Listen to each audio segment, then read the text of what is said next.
Dans cette vidéo, il est question de Georg Friedrich Händel. J'explique les faits les plus importants concernant la vie et les œuvres du compositeur. Georg Friedrich Händel est né en 1685 à Halle, en Allemagne.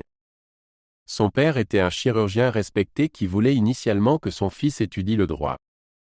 Néanmoins, Händel a montré un talent précoce pour la musique.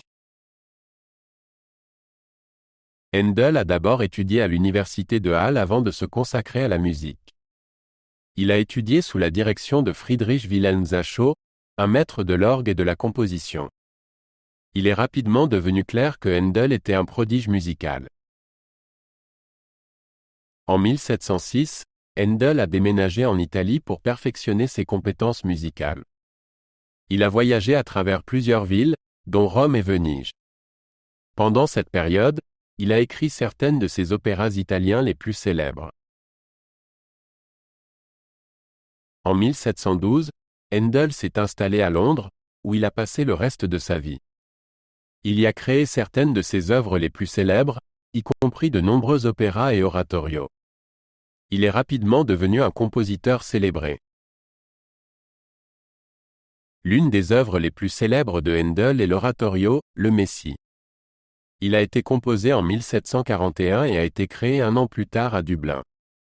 Le chœur « Alléluia » du Messie est mondialement célèbre et souvent joué.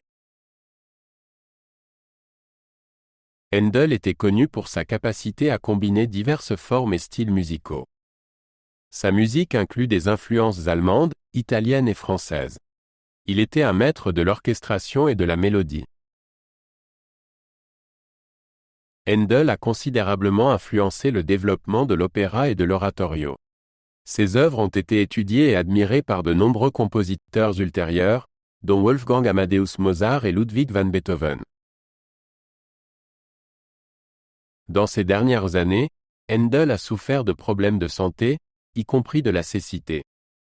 Malgré ses revers, il a continué à composer. Il est mort en 1759 à Londres et a été enterré à l'abbaye de Westminster. Georg Friedrich Händel est l'un des compositeurs les plus en vue de l'époque baroque.